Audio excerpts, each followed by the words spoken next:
Hi, good evening, everyone. This is Wednesday, October 4th, 2023. This is a meeting of the Finance Committee. I'd like to call the meeting to order with a Pledge of Allegiance. I pledge allegiance to the flag of the United States of America and to the republic for which it stands, one nation, under God, indivisible, with liberty and justice for all.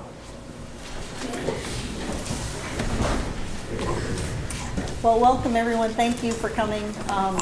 Just to go around the room, we have a kickoff Finance Committee meeting to talk about the fiscal 24 budget, the fiscal 25 budget. We have representatives of the school committee and the select board. So I'd like to go around and just let everyone know who's here. Maybe everyone can introduce yourselves. That would be great. Sure. Christopher Thrasher on the Finance Committee. Evan Gendro on the school committee. Dick Brewer, Board of Selectmen. Jim Hotner, Town Administrator. Tom Albany, Superintendent. Nancy Stanton Cross, Chair of the School Committee. Michelle Orlando, Finance Committee. Zach LaBrue, Finance Committee. Lawrence Ellsworth, Finance Committee. Al Lee is a new member of the Finance Committee. Cindy Brown, Vice Chair of the Finance Committee. Hugh Morton, Finance Committee. Thank you, everyone. So tonight, we wanted to do a kickoff of the budget process for us. It's early in the season to start the budget process, but it's a great time to start to talk about things and get all of our issues on the table, and so we'll all have a collective page of where we're going. So tonight's agenda is to talk about the fiscal 24 budget and the fiscal, which was approved at town meeting in May. The upcoming budget we'll be working on is the fiscal 25 budget. We'd like to talk about a 5-year operating plan and a 5-year capital plan. And the third item on the agenda is overall policies for budget and free cash. And I just realized we have a couple of people remotely that are here that we should introduce too. Shauna Schufelt is here from the Select Board. Hi, thank you, Shauna. Sorry I missed you. And Michelle Raposa is here from the school administration. Hi, everybody. Hi, thank you. Sorry about that. I'm not used to this hybrid, so anybody can feel free to help anytime that I mess up. Yeah, Sue Brayton joined too. Oh, Sue Brayton. Hi, Sue. Thank you for joining. Great. So we wanted to talk about the fiscal 25 budget, which we're coming up. So we'd like to open this as a discussion to talk about, do we have any thoughts on revenues for fiscal 25? Are there new sources of revenues that we'll be looking at to come into the budget? And if not, then we need to be thinking about our expenses, and do we need to be talking about expense reductions, or how are we going to balance the budget? We all know that we had anticipated, we're hopeful on a revenue stream from an override for additional taxes, and that did not pass. So now we're faced with managing this budget and balancing this budget to be sustainable for years to come. And as we know, in the fiscal 24 budget, we've used $500,000 of free cash to help balance that budget. We need to talk about the sustainability of something like that, and how do we go about managing this budget to be reflective of that. So I want to open it up to any Finance Committee member or anybody. It's really a discussion to start to talk about the budget. But Karen, I have a question, yeah, sure. Maybe more for the school committee, though. There has been indications in the press of the state having extra money for rural school systems as they define it. Fair amount of money, but I'm not sure whether it is what they call vaporware or whether it is reality, and if so, how it would apply to Westport. Do you have any information on that could help us? Yeah, I know that there has been, oh, I'm sorry. Go ahead, yours. There's been a bill passed by the legislature to recognize the unique challenges that rural schools are facing, especially with declining enrollment. We haven't been told, any solid numbers whether we're going to see an increase or not. Ironically, we're bucking the trend when it comes to rural schools in that we just did our October 1st numbers, and it looks like we've increased our enrollment by 60. So, you know, when you take a look at the past 3 years, we're well over 100 new students. So I don't know to what degree that rural bill will support us relative to the increase in enrollment. So we're going to have to see whether there's something over and above the enrollment number which determines how much money you're going to be receiving at this time. Thank you. I wish I had a better, solid answer for you. I do have one additional question. So in reference to the enrollment that you had this year, there's been comments in the past about how the special education needs of students really has an outsized effect on the budget numbers. I'm just curious, out of those 60, do you have any number as to how many require any kind of special IEPs or anything like that? Yeah, I mean, it's, as you know, it's very complex. So Yeah, of course. for my special education coordinator, last year we had 9 students whose transportation, whose tuition cost, this is 9 students, cost us $545,613,000. Their transportation cost was $210,000. It looks like they are no longer in the district, so we're going to realize some savings there. However, we have 4 new additional students, and we don't know what their needs are because it's, you know, the beginning of the year. We're still assessing what their needs are going to be. I have the estimates on those. $387,000 for out-of-district tuition cost, transportation is of $310,860. That's of the kids that are going out of district and need to be transported.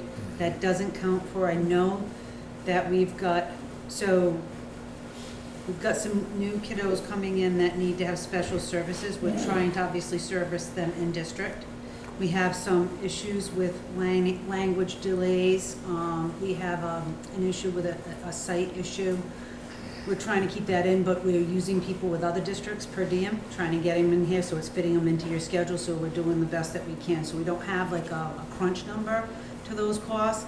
And our early ed program is a rolling admission, so it rolls throughout the year, so you never know. So today I could tell you there'd be 3 kids that are going to qualify for an IEP, and we have to provide services. But then in 2 weeks from now, I could say, oh, we just got 2 more. That happens with early ed, not necessarily so much as we move on. But we wanted to give you an estimate of, yes, we did achieve a savings, and we were like, oh, that's great.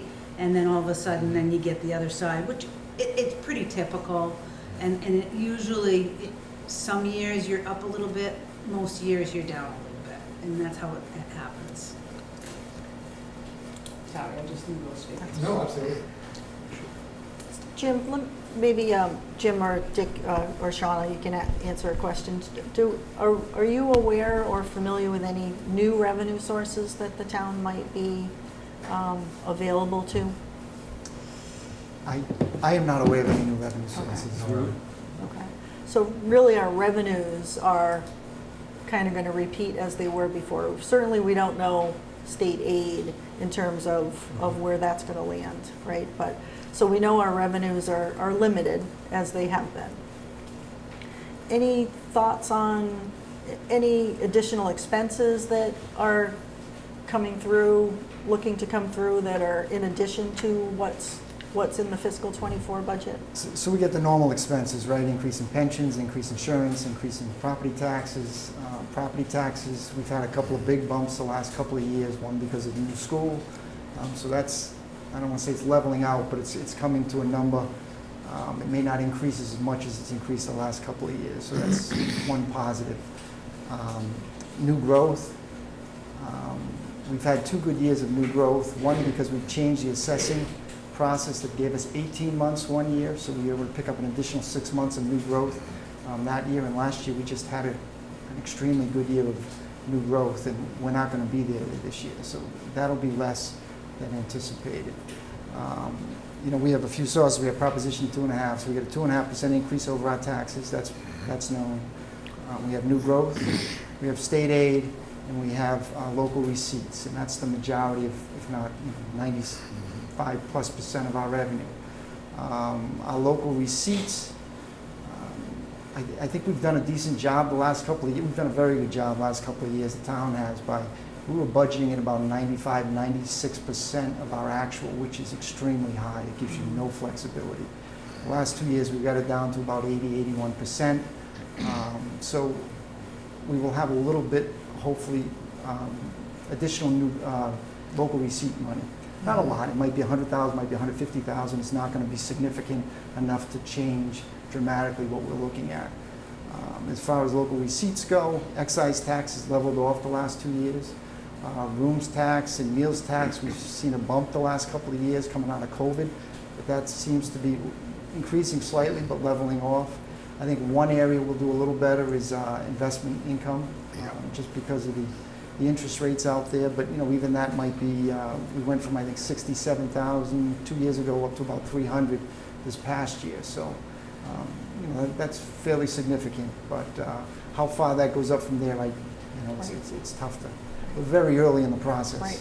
So, right, we're very early in the process and everything's an estimate, but from the initial implications are we're heading into this budget season as we've headed into other ones in the past where that's going to, where we kind of know where our zone is.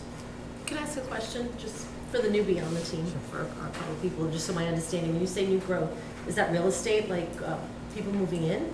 So it's new construction. New So if you construction. build a new house So real on the estate property, the taxes is tax really goes what up. it If you is. build an addition to your house, that's considered new taxable property, so that's new growth. It's new growth in Yeah. that, okay, I just wanted to make sure that's what it was. And that would be in addition to the 2.5% increase.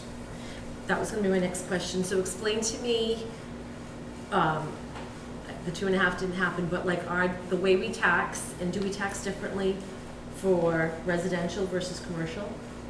We have a even tax rate, so we tax the same amount for commercial as we do residential. Do other towns do the same, do we do the same thing? How does that work? So some other towns will have a different tax factor where they will tax the commercial more than the residential. The problem in Westport is we don't have a lot of commercial, so if you change that tax factor, it really penalizes the commercial properties and it doesn't help the residential that much. And to follow up on that, Michelle, I think there's a very common misconception that if we increase the commercial rate, that the town will generate more taxable revenue, and that's not the case. So it's limited by the levy. So if the commercial rate were to increase, then the residential rate would decrease, and the same dollars just get reallocated. So it doesn't generate any additional revenue for the town. Is the ratio like 90-10? Is it 90% residential property, 10% commercial? I believe so. Right, so any kind of significant increase in commercial really wouldn't have that big of an impact on the residential because it's 90-10. Right. Other communities that have a fair amount of business, Yeah, that might be 60-40. I know that's one of the biggest issues, yeah. Yeah. But why, explain to me, I'm sorry, why That's would the okay. residential go down? Because it's the levy is a fixed dollar amount. And so if the commercial rate were higher, the same dollar amount just gets spread amongst the parcels or the properties. So the commercial would pay more, but it would mean the residentials would pay less. It's the same dollar amount. The levy doesn't The change. maximum Yeah, amount, yeah, say you could tax would be $1 million. 100,000 is commercial, Okay, 900,000 I gotcha. is residential. If you raise that amount. You have to lowers decrease the it other. somewhere. I would just offer the same thing with assessments. If you and I have the same assessment on our houses, your value goes up, my value goes down, you pay more, I pay less, the town gets the same number. I had a question as well, also. Makes sense. Also Sure, a no, newbie, feel but, free. Is the town currently taxing to the levy limit up to the 2.5? Or Yes. is there an excess? Yes. Yes. And we're also, sorry to jump in, but we're, as I understand it too, we're also quite limited in terms of how much additional commercial ventures we could bring into the town due to the way everything is zoned and parceled out. Is that a fair I think so. blanket statement? It's zoning and it's also infrastructure, right? We don't have water and sewer. We have a little bit of water, we don't have sewer, and that limits the type of development that you can get here in town. Large, longer term, that's part of the focus on Route 6, Yeah. because that is potentially a business area, but handicapped by what Jim is saying, that doesn't have water and sewer. Yeah. Once it has, takes some years, but once that is in place, then the potential for having more business that would pay more taxes becomes realistic.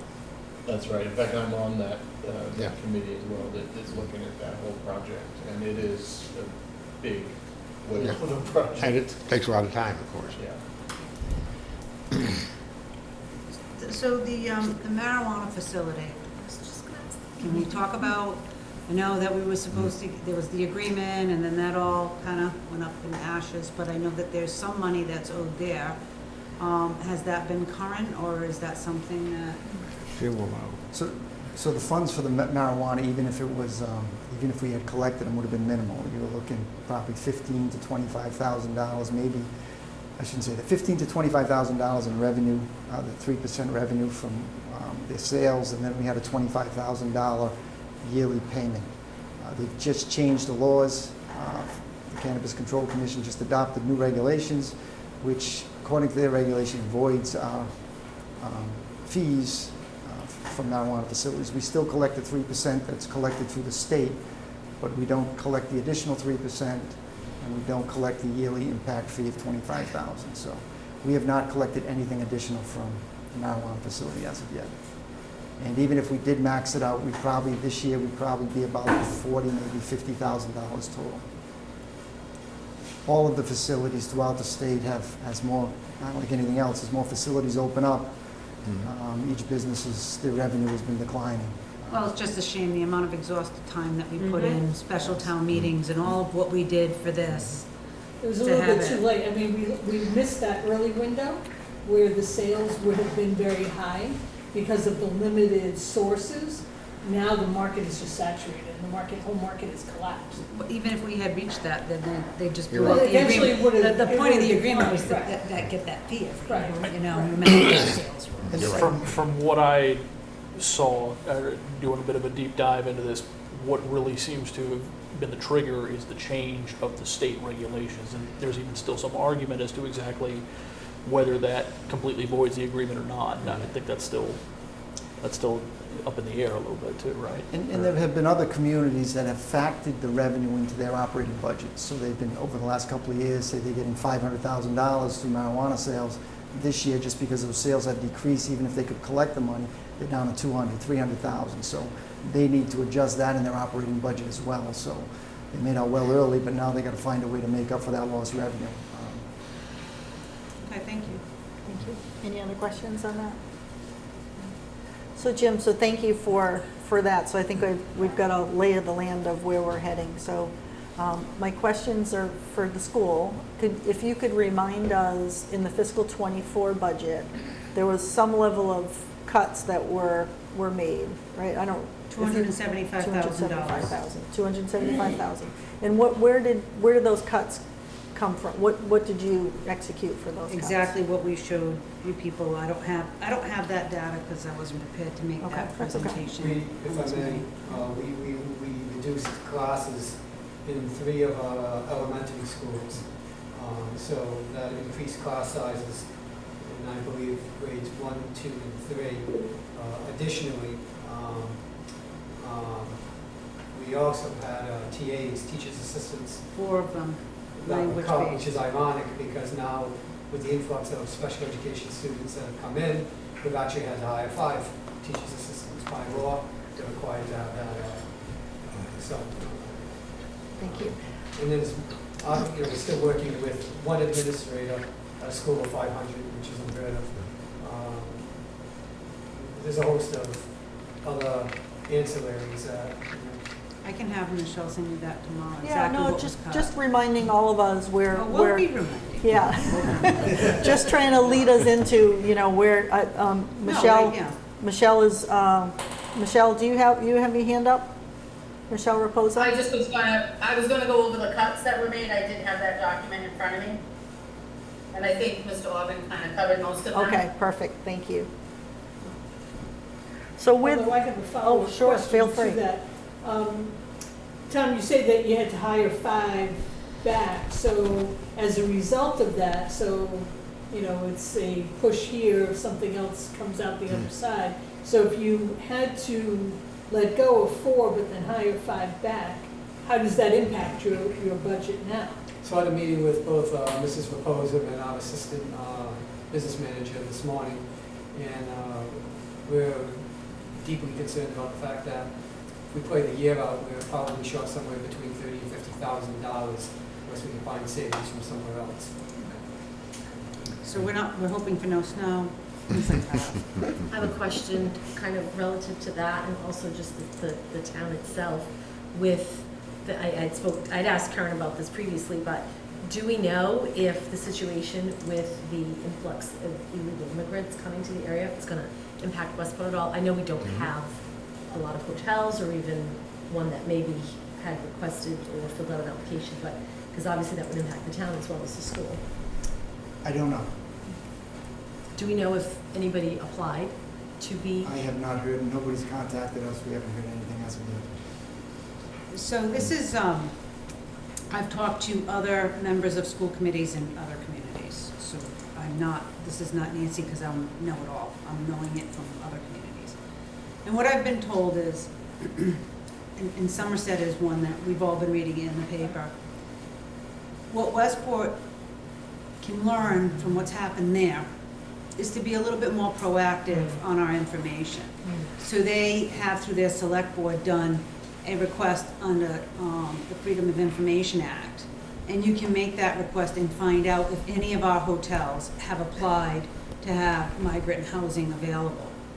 You can also go to those people directly, but if you want to have, they don't have to tell you the truth either. I'm not saying that any of them would lie, but you can do the Freedom of Information request. If in fact they do take them in, what's happening on the school side from them? The hotels or motels are getting paid generous amounts of money for housing them, but the schools are only getting $104 per day per student, and only 50% of the transportation cost.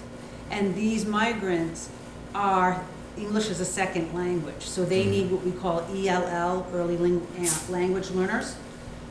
We've got one in the district, because our geographic does not, those are the things that we cut, because we didn't have any, we don't have that issue. We don't have anybody. If in fact we start taking in, we're going to have to provide, because they'll be then qualified for IEPs because they're having language delays. We don't have those people, we're gonna have to bring them into the budget, and the reimbursement from the state clearly isn't gonna be for them this year. And at 104, I don't know how we deal with it, other than what I've been told is that towns have got to be proactive. They have to do the Freedom of Information Act and find out if they're taking any. If you have a flat tax, they said there needs to be a conversation, and I understand what we're saying about the commercial tax, and it ends up in the same place.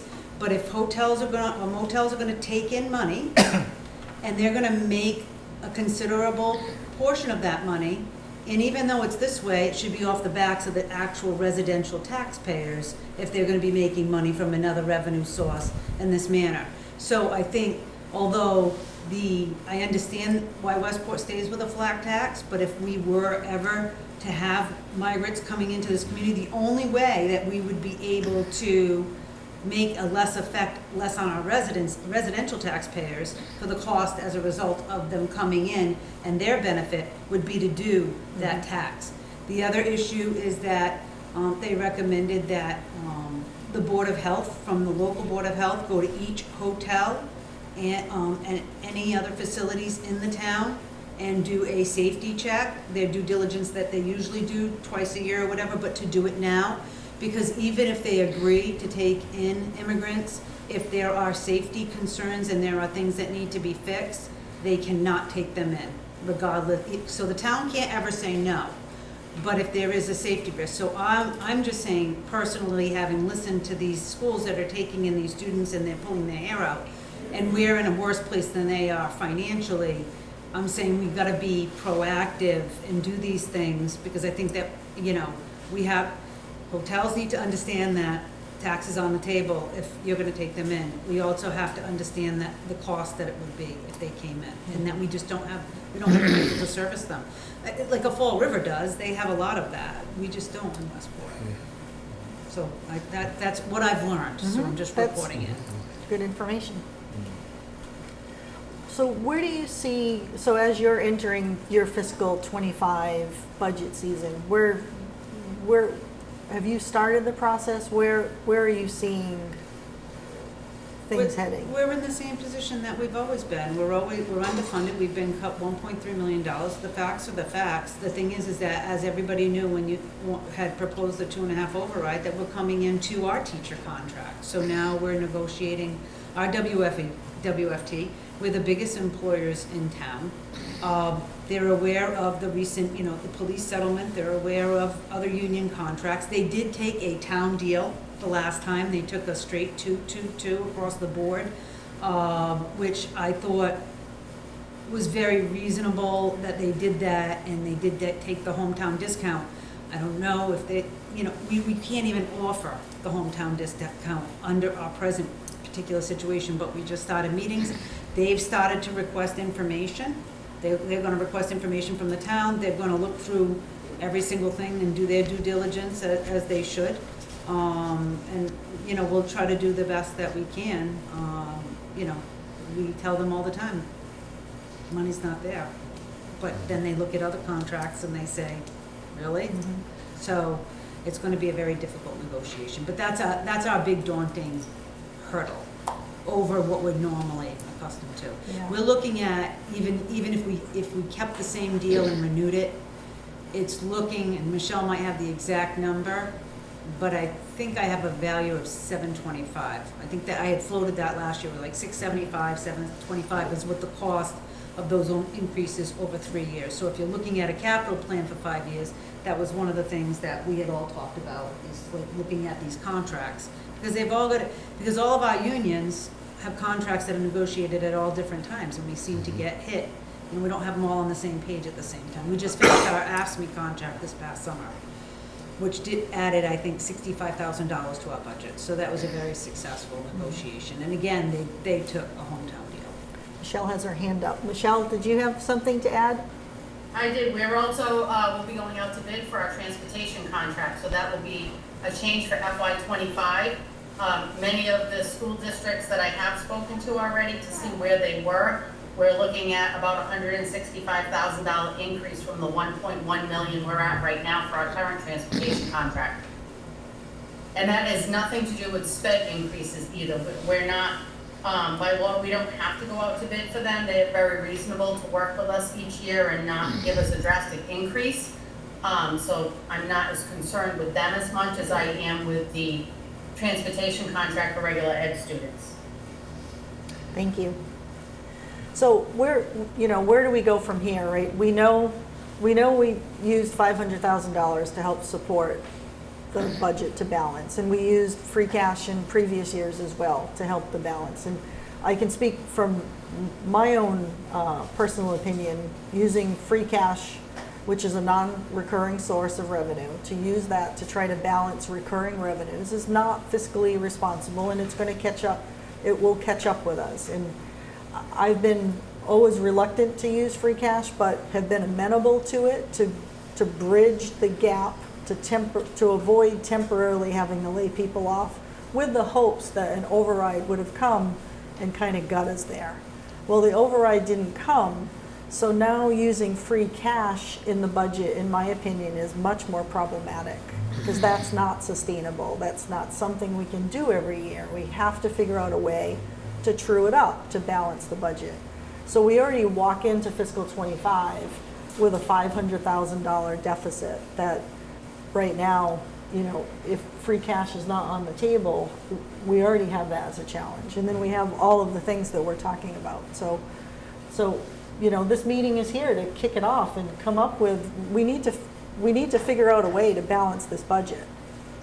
And what are we going to do? Before we get on to free cash, I have one more question Sure. about the schools. I do apologize. Tom, with the, I saw, the articles about the problem with the well pump recently. Has there been any, I think I remember from reading from that, there's going to be some major repairs or replacement required for that equipment. Can you speak to, has that kind of worked itself out, or is there going to be a big hit for that's going to hit us as well? So it's a good question, Ron. And we had been told originally somewhere between 10 and 15,000 to repair that. actual number came in before labor, somewhere around 5,000 for the pump. So that was, good news out of bad news, if you will. Okay. Uh, Yeah, because I thought I'd seen something about 300,000 or something. Right, and, we've presented the school building committee with the bill, whether they're going to approve that or not, because it was not under warranty. It was past the 1-year warranty that they gave. So if they don't, then that will have to be found as well. We have a very tight budget right now. It's Yeah. on top of the fact that this increase in population is good, but also we've got classes in the high school in the 30s now, and that's just not what we want to do. If I may follow up? Yeah, on sure. that, you have mentioned in the past that the Macabre School also has a well pump issue kind of on the horizon, Oh, they have a well tank. a well tank issue that's on the horizon. There's nothing wrong with it right now, but Right. it was, But I think, there's something 1956 or something like that's, that. that should be on the radar screen of some, do you have any idea roughly how much something like that would be? Yeah, we have a list of capital projects that we put together a couple of years ago. I think we did it last year with the cost. But that one in particular, I don't have right in front of me, Cindy's, but it certainly isn't going to be cheap. Right. But we've got additional major issues coming up. We have windows and doors over at the west that are original, that goes back to 1977. We've got heating system that is original with that building, and that is probably going to be a high priority. We're looking for other funding sources to try and work that through. We were lucky enough to get $150,000 last year from Representative Schmid to install air conditioning in some of the areas of the MAC. We've received an additional, or we're going to receive an additional $100,000, hopefully to complete the install of the mini splits. But the service, the electrical service, is going to need to be completely repaired because it won't handle the load that this new, so we've got that. At the west, the heating system, like I said, 1977, that is going to be a high priority. It's hard to believe that school is almost 50 years old. It is absolutely hard to believe that it seems like it's still a relatively new school. It seems like it was built not that long ago, but it is. It's almost 50 years old. The time goes by quickly, Yeah, it doesn't does, it does. So I also think it's important with the new 60 students coming in, which is great, which is, we were looking to, it's always like good news and then you have all the bad news, but it is great news that we have 60 new kids coming in. And I will tell you that our 5 through 12 building is, I think we have 2 seats from maximum capacity. So again, when the state came in and they did their figures, we had wanted to go up to 1,000, which we would have had to pay for the difference between the 27 and that. And people wanted to stay within what the state was going to reimburse us for. And, I think that part of the 5-year plan that we're doing is got to probably rearrange our classes, because I can't see if our growth continues, especially with the new bills in town and the kids coming in. I can't see how we can sustain the population over at the 5 through 12. It might end up being a 6 through 12, and we'll have to push classes the other way and the other way, because there's no other place to put them. So just figured I'd share with the good news. Go ahead, Zach. Yeah, just kind of back to where you were going before, I'm curious, in our network, is there a town that's in a similar situation that we are? Maybe just, the amount of the town that's rural, or the school size, that we could kind of reach out to and talk, or maybe historically they had been in a similar situation than us and they found a remedy, or they're currently in a situation like we are in and they have a couple of plans. Like, can we reach out and start through networking, see if there's other solutions available? Okay, go ahead, Tom. Based on the data that we did for the override, the only towns that have a lower tax rate in Westport were all in either Western Mass or were on the Cape, Wareham East. Okay. And they're sort of unique entities in that their major problem is just precipitous declining enrollment. And that's not just for them, it's happening in a lot of schools. That's why our increase is pretty impressive when you look at it. And so to what degree that's going to apples to apples comparison, I think it's gonna be a challenge. But we did look, all of them were in Western Mass or east of Ware. Yeah, and, just kind of back to, okay, this is where we are, what are we gonna do about it? I mean, it's like at this point, I'd start, calling people and say, what ideas have you guys tossed around? How are you addressing this or trying to address it? Just to kind of trying to get to, okay, this is where we're at, what are we gonna do? And I guess the other question, the idea that comes to my head too is like, is there any state aid that we may not have explored yet that some of these other communities or towns have explored that we could maybe tap into or at least try for? Because it's clear that we need something to change, something that's different than what we're doing now or have done in the past. Do you want to take, state aid is mostly formula driven, right? Yes. So the town's very limited, all towns are very limited on asking for more state aid. So it's all formula driven. So, but, there's advocacy groups trying to work with the state to try to get them to change those allocations because they don't necessarily make any sense. Yeah. But I don't know how that will progress and how long that may take. It's certainly not probably in the next few years for something to change, but if at all. There's organizations like the Massachusetts Municipal Association, and the Rural Caucus particularly as well, that are working on those issues because, as you say, I think a lot of, if I remember correctly from a conversation I had with Paul Schmidt a few months ago now, most of those formulas were developed 30 or 40 years ago, and then the legislation has not been updated in that entire span of time. Well, the world now is a very different place than it was then. Not just in the age of the schools, but in many other ways. And the other thing too that we hear constantly about Westport is the kind of the tale of the two cities thing. Because the bulk of the population north of 177 and the property south of 177 and the skewing of the formula that occurs because of that. So, that's another thing that hits us too. The state uses their formulas, looks at Westport and says, you guys are okay. Your median property value is X. But, they're not accounting for the fact that average has been skewed by some very valuable properties.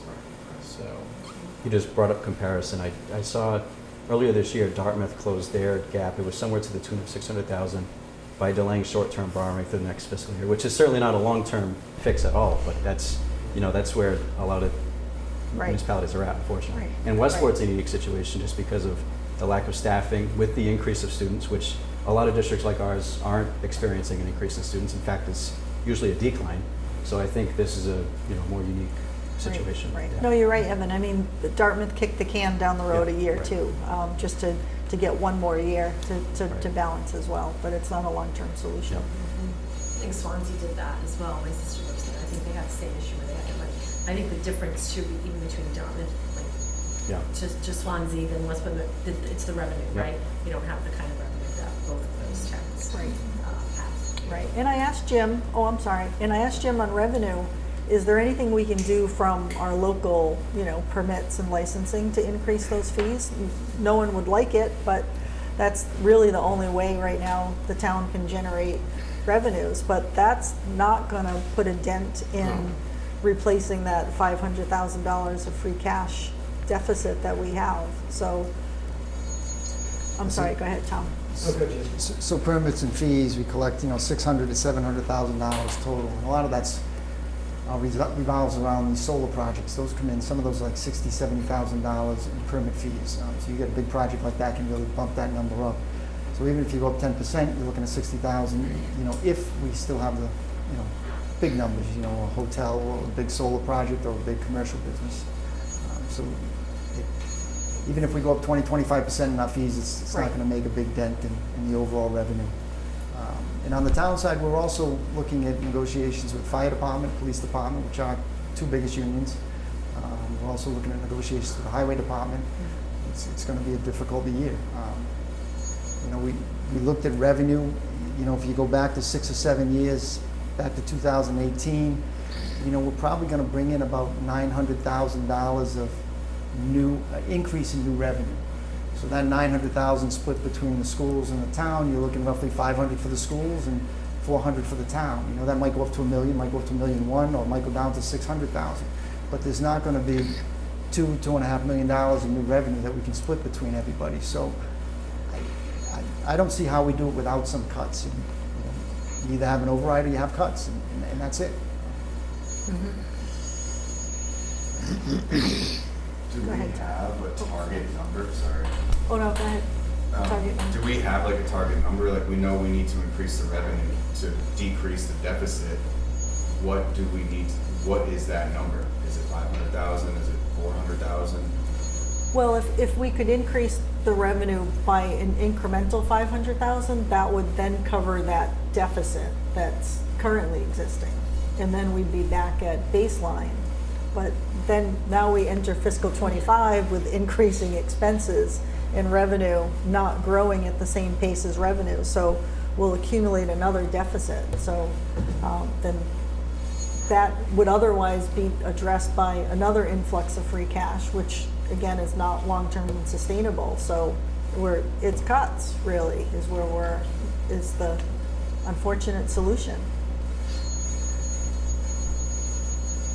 And the question that I have, if that's the direction that we have to go in, then do we need to be waiting until fiscal '25 to start making those cuts? Or should we be starting to implement things in fiscal '24 so fiscal '25 is not a big cliff? So, I don't know what hiring plans are, if there's people that are, positions that are being hired, are we gonna hire them in fiscal '24 because it's in the budget, and then fiscal '25 comes and then we have to do a reduction of headcount? Does that make sense? Or does it make sense to maybe not hire the positions so that you don't have to cut more later? It's just, these are just discussions to be thinking about. Karen, I think it might be helpful just not only to remind all of us, for the sake of the new people on the committee, I include myself in that, even though I've been on for a few months now. What does our budget look like in percentage terms? I mean, I know we spoke earlier that the school is, I think, by quite a margin, the largest employer in town. And if memory serves me, it's basically the schools, police, and fire, those three account for the vast majority of the town budget. And I know sometimes people throw things around like, oh, well, if we don't buy that new loader for the highway department, or, we don't hire that fifth person for the fishery department, or whatever. But, those are drops in the bucket in overall terms, right? Mm-hmm. And so, maybe it's time to address the elephant in the room. A police, fire, and school, which are gonna get cut, and how much? Mhm. And, we have the school committee representatives and the school district representatives here, not the police and fire. Yeah, I mean, I think those are the kinds of things we're gonna have to look at really hard and very objectively. It's gonna be tough, do we need as many police officers on the street? Do we need as many teachers? I think the schools are, a bit of a unique situation because the staffing and requirements fluctuate every year depending upon the types of the number and the types of students that we get. I think, those are the difficult conversations that we're gonna have to have with folks this year, right? Lawrence, I don't quarrel with you that, but it's worth noting, I think, that a significant part of the fire department is self-funding in the sense of the ambulance side of things. We went through an exercise a while ago. I'm not trying to have it be precise, but if we laid off some people, we would lose an ambulance. And the revenue from the ambulance was more than the savings in laying people off, et cetera. So there is not the same thing with police or the schools and so, but there are more complexities, which I'm sure, suspect you're familiar with, but a lot of people aren't, as opposed to just the budget figures. Yeah, no, I think that's a great point, Hugh, and, you know, that's the kind of information that we have to put up on the table. And I'm not sure that many people in town outside of, you know, those of us that are so intimately involved with things understand that. You know, I mean, I remember the incident a few years ago at town meeting where somebody objected to the amount of chrome on the fire engines and whether we could save some money by getting less flashy fire trucks. You know, so yeah, I think, you know, these are the kind of real rich discussions that we need to have and take all the factors into account, as you say. But yeah, I don't know the last time that we did that data on what we bring in revenue from ambulance. There's so many competing companies now, the dynamic has changed with ambulance service. So I don't know, Shauna has her hand up. I can see it right Yeah, there. it would be in the last year's budget, I know. I'd like I to think we need have to that. do that I think we need to analysis. do that. Yeah, absolutely. That analysis. Yep. I think we have to do it, you have to do it everywhere. I Yep. just think that we need to look at it. I know that people in town have said to me, and I know that I mentioned it to Jim, people have said, you know, why do we have, you know, part-time volunteers over in Rehoboth, and we have them over in Dartmouth, and we have a fully staffed fire station? Well, that doesn't necessarily mean EMTs and paramedics. Where are our runs going? What's the percentage of runs for putting out fires versus paramedics and EMTs? We have an aging population. I think EMTs and paramedics are paramount, and I think that we would see that by the amount of calls. But they look at all of that kind of data to make those determinations. But any year can be different from another. But I think most people would be surprised to know that even a full shift at the fire department are 2 firefighters at Briggs Road, 2, and 4 over here at the main station. And that's the good shift. You know, normally it might be just 2 and 2. That's it. So it's not like they were there, and that's to man both the fire and the EMT. So if they go out on a call, if Right. the other station takes over, if they're both out, then we're using mutual aid. That's it. That's the amount of people that they have to staff. You know? I Well, I think think the point that also should be made, I mean, this is a legitimate point, don't misunderstand me. Yeah. But as far as the ambulance runs are concerned, those payments are from insurance companies for that, and therefore there is a schedule of what is paid, et cetera, which is probably negotiated directly or otherwise, so it's not a matter where the fire department, we could get more money by raising the rates. Maybe we could, I don't know what the contract is, what the negotiation is, but there's a third-party payer that has a schedule of payments, and that's what they're locked into. And all those rates, depending on the third-party payer, changes. They're not all the same. Well, I know, I say, but that's. So again, if you have more ambulance from third-party crappy payer. No, and I'm that are talking coming about in Blue here, Cross, you et cetera. know, It's that's not an what- issue of who the payer is, it's simply what the schedules are from the ambulance call. And there are also regulations that require responses to 911 calls and so forth. Whether or not, if you looked at it independently, it would make any sense. You have to go, you have to send the machine, the material, the engines and the people. You have to cover these operations. But I perfectly agree with you.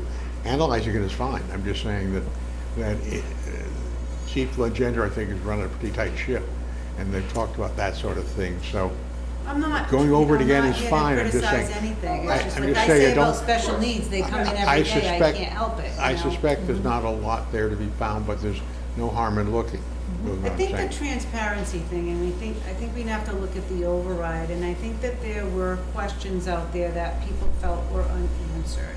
And I think that doing a deeper dive, I think that we perhaps, maybe myself, I should speak of myself, expect or put the same on someone else as I would myself to look at the data and read the report and examine it. And people simply don't necessarily do that.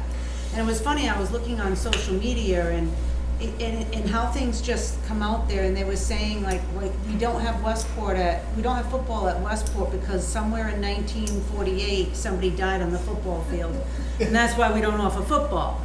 But it becomes part of this social media thing. So it was funny, but it was about how something like that so small can develop and then carries, because social media is a format that, I mean, I never dealt with when I was a kid. It's just something that we get used to, but I'm certainly not like, great at it. I could bring my kids in and they could do it well. But, So I think that we have to understand that the misinformation, whatever little piece that's out there, and if someone has that negativity, unless you have like that, I've always found, when I respond on social media, I always say the facts. Here are the facts, and I can back them up. Here are the facts. And you can't bury them in facts. It has to be short, it has to be quick, because they won't spend the time reading it. Kind of like when you get the Facebook post and it goes all the way down. If you really like me, you would have read the whole thing. We have to just be better and more efficient at that. I think that we need to use that to educate people. But the examination of the fire department was a question. The town audit, that was a big thing about this override. Like the audit pay was not updated. Remember, that was a big thing about the 22 audit was not up on the It's in the website. town report, was not on. Yeah. So that was something that just kept coming up and coming up and coming up. Is that up there now? Yeah, it's been up there for months, since Okay. June. Okay, so it's like anything else, it just happens. I'm sorry, Shauna. It's okay, Shauna, you're up. It's hard to do hybrid, I know. I know. To the original question about what we should be looking at, I think there's two avenues of attack that we haven't necessarily done. One is, where can we privatize? Many towns privatize their ambulance service. I'm not in favor of that, but this goes to the transparency. We're hiring paramedics on our fire crew. You don't have to. You could get a private company to do your EMT services. We should at least look at that. I am not advocating for that. I think we run a pretty tight ship, but that's one of the areas. Another area we could privatize is the transfer station. We can sell a transfer station to someone else. We're not required to do that. I think the other avenue we need to take is any area that is not required by law, we need to look at. When I joined the finance committee, it's been 15 years ago now, we were not funding the library to the minimum certification. You do not have to fund a library at the level that we are funding them.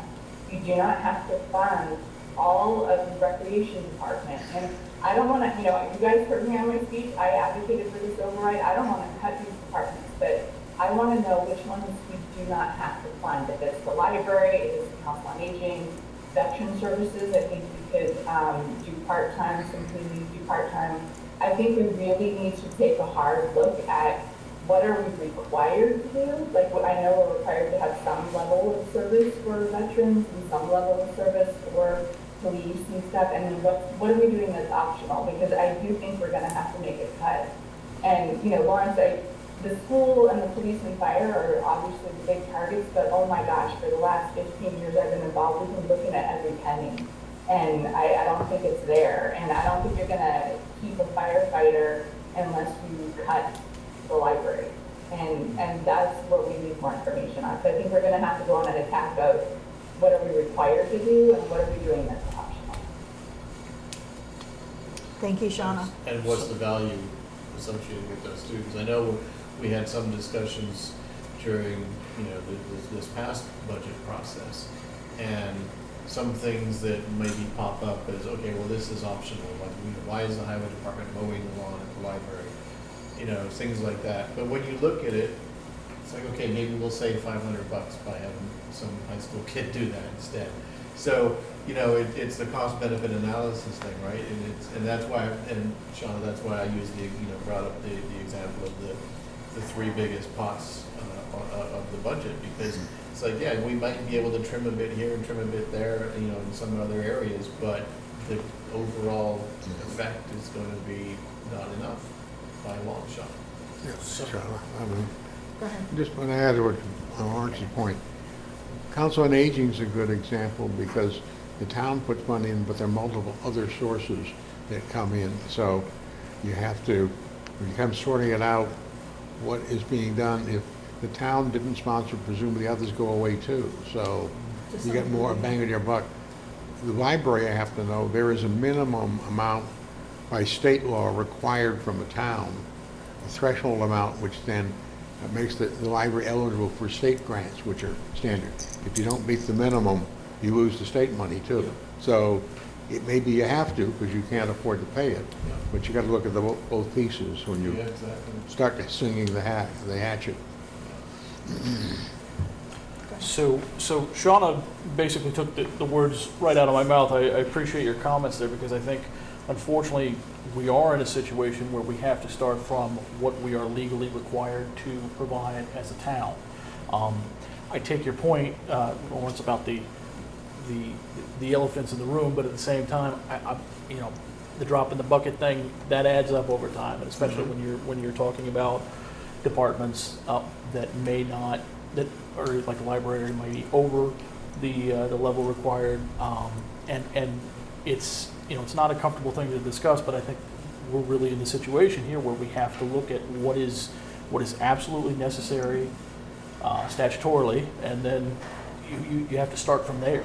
And if Shauna mentioned the Veterans Department. So I think we can all agree it's a very necessary service. There's no question. But there is a provision in the state law where towns can actually share the Veterans Department, for example. And I think that, and that's just one example. There's also, to Mr. Warren's point about the Council on Aging, that's a department where there is a significant amount of funding that comes in through grants and otherwise. I think any analysis that we do needs to look at what departments are either self-funding or have a large chunk of their budget come from outside sources. But again, I think bottom line is we have to start with what's legally required and build a budget from there instead of starting to just try and immediately go for the elephants, I guess. Well, just to be clear, I was not at all suggesting that we target the schools, the fire, and the police for significant cuts because they're the biggest kids on the block. I was just highlighting the fact that they are the biggest kids on the block, and I totally agree with what you and Shauna both just said, and what you added to as well, that the way to put the budget together really should start from what are we absolutely required to provide, what regulatory levels of service and types of service are we required to provide, what are we doing above and beyond that, how much of that above and beyond is self-funded or achieved through grants or other means. I happen to notice from last year's discussions, the Recreation Department pretty much runs off of the revenue that they generate. Right. Apart from the town paying the salary for the director, the department itself is pretty much a self-funding revenue generating machine. So things like that, I think that also adds weight to the argument of doing that analysis, doing it thoroughly, and to Nancy's point about transparency, being able then to be that transparent and to actually show the facts. Yeah, and I think it's worth mentioning too that there are indirect effects, some of the things we're talking about. For instance, if the fire department were cut by whatever amount, or the police, that probably would have a significant effect on insurance rates around the town. I don't know what the amount would be. Someone else could probably figure that out. But it is certainly a potential, because the insurance underwriters look at the risk factor, and if there's less fire protection or less police protection, that goes into the risk analysis. But I mention that not as a reason not to do anything. I'm just saying there are indirect effects as well we need to keep in mind. I've never heard of that. Oh, I've heard that lots of I've heard places, about them yes. looking at the crime rate in towns and determining the rates, like it costs more to insure a car in Fall River than it does Westport based on the crime rate stats, but in not terms of- necessarily about cuts to the If department. you apply for insurance, they'll ask you about the fire department closest, hydrants, this, that, and the other thing. They're interested in the fire protection question. I think that there's something we'll explore, because I've never experienced that. Distance from the firehouse, et All those cetera. things. I'm not suggesting it'd be a disaster, I'm just saying that I think it would have an effect, and that's something to think about, not only about the direct cost of being saved, but what the implications are elsewhere, that's all. So I just have two quick comments. One of them is that the social media was right. It was 1948. My father was on the football team, and somebody did die. Really? Hit the head on the goalpost. So we'll just leave it at that, but that is... It was accurate? Yes, it was Well, accurate. is that why we got rid of football, but it went on after that? It went on for a while, and then the town couldn't afford it, so Okay. blah, blah, blah. But there was a death. But more to the point of this conversation, one of the issues, and I don't have a solution at all, is that people's needs and desires of town services change over time. I mean, 30 years ago, the last thing I thought about was the ambulance or Beech Grove Cemetery. You know, you get the point. Now it's on your radar. Well, yeah, I mean, it's kind of out there a little bit, you know, I mean, It's out there. Yeah, it's not exactly Cindy, that was right very there. Cindy has a way of putting things, yeah. When you're in your teens, you think about education. So the thing is that it's a very hard discussion, but, you know, it's, and within, I forget what the number was, but this came across, I don't know, a few months ago, that in the next 5 years, over 50%, I think it was 53 or 4% of the people that live in this town are going to be senior citizens. Right. So, I mean, that kind of changes the dynamic as well. So, I just wanted to bring this up. This is a long, hard discussion that really does go beyond numbers in a sense. It needs to be focused on numbers. This is a finance committee, but it's a moving target all at the same time. And it goes beyond just this 1 year. I mean, it's Oh, yeah. really a forward It's a planning. forward planning session. Right. And, you know, that's part of our agenda to talk about is a 5-year plan, right? So we really need to be seeing where is the town headed? And if expenses continue at a rate and revenue is at what rate, are we gonna have to keep cutting every year at what point do you run out of cuts? Right. You know, and that might happen in a 5-year look ahead, where even if we were to cut all the optional things or non-required things in the next couple of years, deficits are still going to continue. Then when you run out of that, what do you do, right? So you need to be having that 5-year plan to really be anticipating things, right? I think the bottom line, Karen, to your point there, you know, is, I mean, yeah, we can cut, we can crimp, we can save, we can trim, but for how long? Costs are always gonna continue to grow. You don't grow a business by cutting costs, you grow a business by growing revenues. You know, so like, every time I sit in one of these conversations, it just comes, for me, it just comes right back to, we've got to get more, we've got to do something more and better to generate additional new revenues for this town. Bottom line. Tom, did you? Okay, Jim, go ahead. Just, and I know it wasn't geared that way, but this transparency issue has come up quite a bit over the last few months. We are extremely transparent here. You know, I look at other communities. If somebody wants information, they can get the information. If they don't see it on the website, call my office, call the superintendent's office. We will make sure they get that information.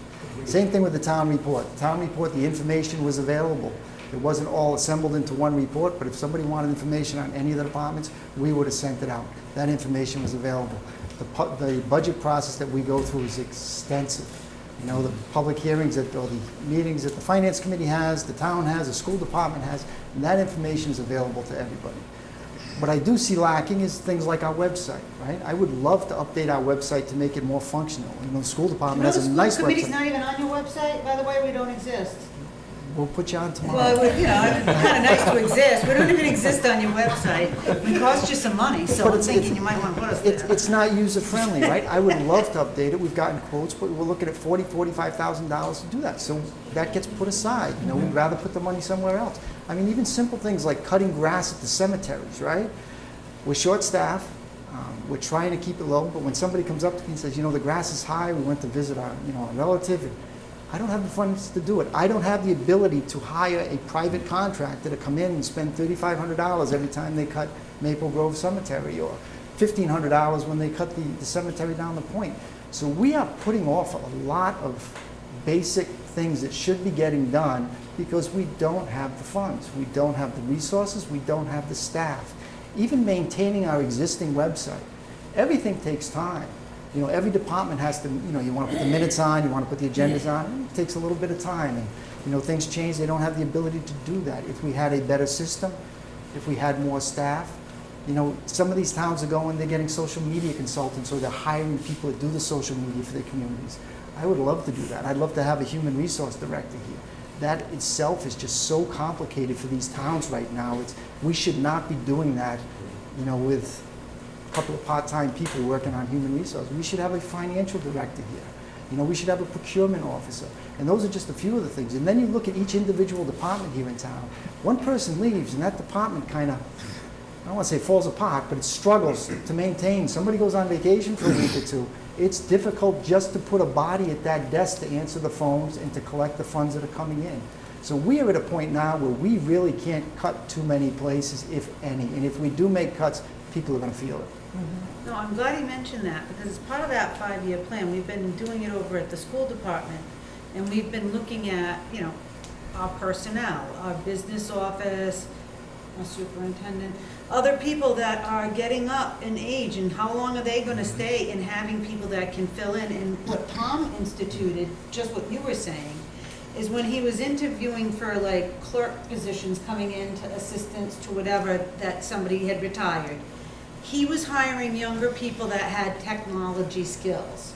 So then he hired someone that had the skill to go up and do, that's why you see us all over social media with the school website, because he hired somebody for the same money in a clerk's position that had the talent to do that piece.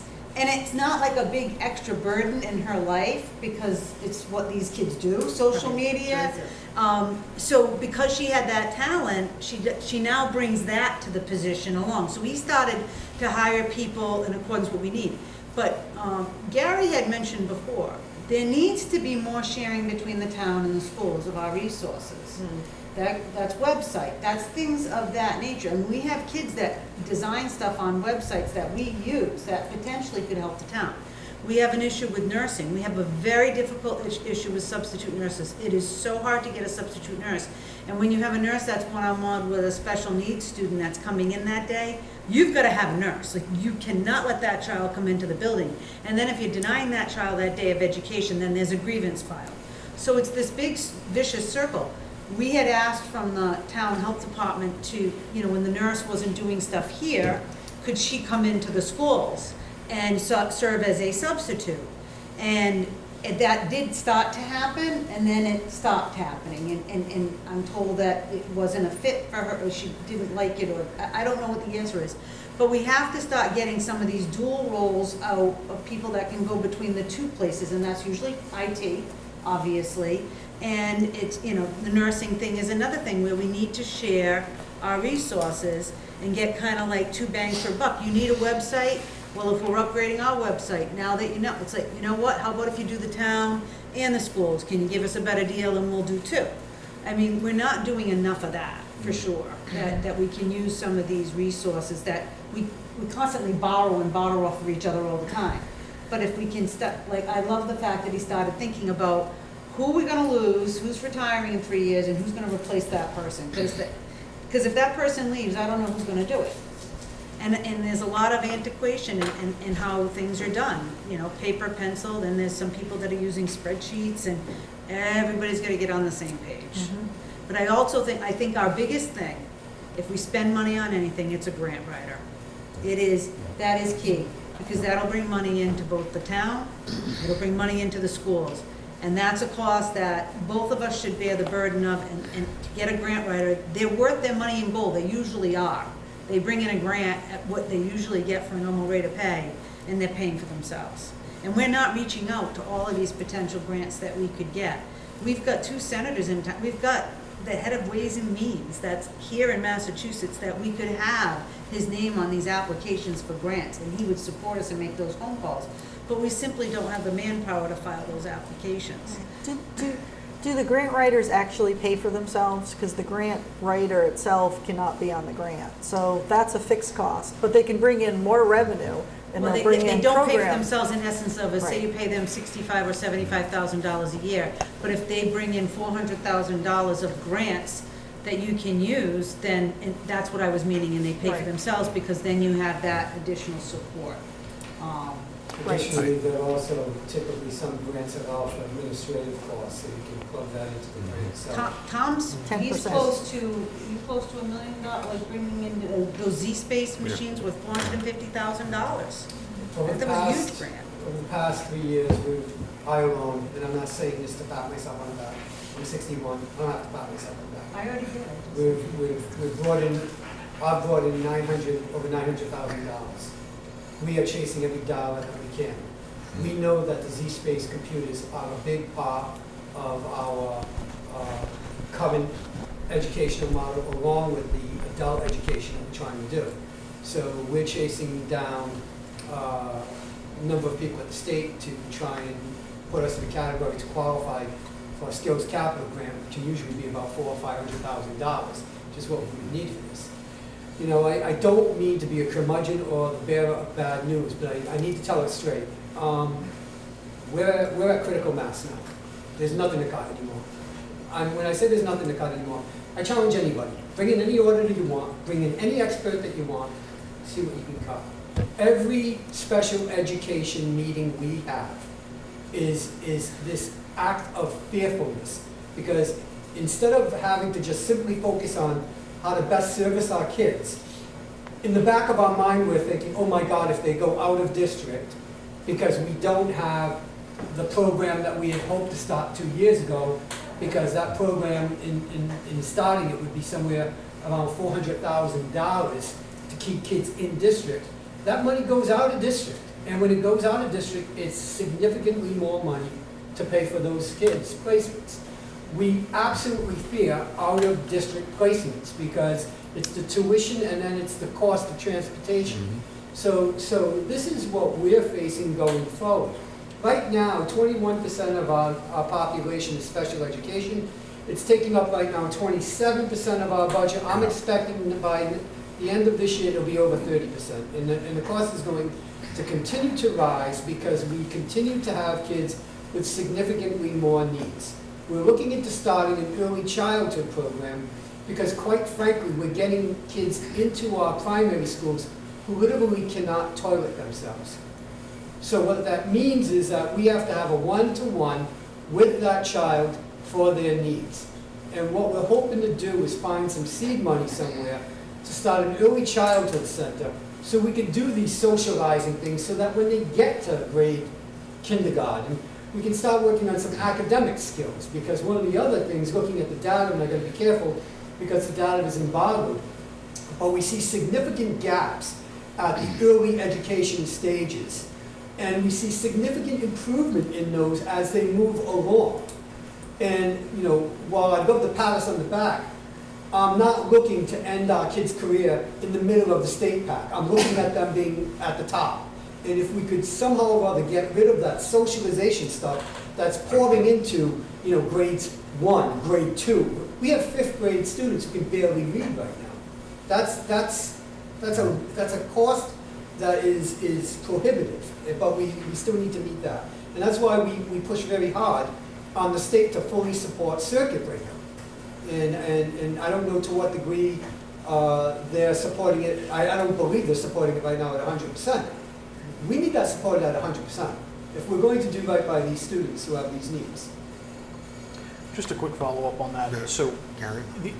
specifically the increases you're seeing in special education students, in your estimation, or at least conversations you have with other districts, is that similar to increases happening around the state? Yeah, no question about it. And the problems are greater. You know, back in the day, a disability would be considered a physical disability. Now it's also considered an emotional disability. And we have a lot of kids coming in who are damaged. Their families are damaged. So not only do they need help, but their families need help as well. And so, you know, these are the challenges that we're facing, and we're trying to get ahead of it by seeing where the problems are and getting them early so that they're not as costly moving forward. So. I was going to say I have no objection to getting grants. I'm not so sure that a grant writer would change things, but maybe that is something to think about. I say that because I remember vividly that the fire department has gotten a number of grants, on their own, et cetera. I think the police department as well. Dr. Albin is telling about the ones that he managed to get on each of the various platforms, that is schools, police, et cetera. So a freestanding, owned by everybody grant writer might improve the take, but might not. And that's why I say, if we had the money to try it, that's fine. I'm just not sure whether it really would be a worthwhile expense at the moment, given the background of individual success, shall we say. I think it's worth the exploration, looking at other towns and seeing what Well, they do. maybe somebody knows a foundation that But would give a I know grant. before Mr. Albin, we weren't pulling anywhere near a quarter of that in grant money. I guess it's how hard the person pushes that you have up at the top, you know, for those grants. Yeah, it sounds like, to your point, I guess, you know, we need to investigate it more thoroughly to see what other types of grants are maybe out there for municipalities to pull in. You know, I think when you're, to his point, when you're dealing with the school system or with police, you're operating within a fairly defined space. You know, you have some familiarity, some visibility on what kinds of grants are possible within that space. When you look at something wider like, you know, municipalities, the only thing because I'm by no means any sort of an expert on this, but I've heard of things like, we got a grant for an electric vehicle. There's grants for other kinds of green energy programs, for example, and that kind of thing. But, you know, other grants that are possible for more nuts and bolts kind of projects, I don't know. Well, Jim would be familiar with, there's a grant either has or pending or being asked for to redo the electrical system in this building. Other things, those are state, and I guess that just emphasizes the point I was talking about. We have gotten a variety of grants, which is good. I'm all in favor of that, certainly. The question is whether a grant writer would add to that or whether it's an embellishment, if you will. And I don't have the answer to that. Maybe I'm missing something, but I can say from the data that I've seen, there are a significant increase in the number of grants over the last 5 years or so.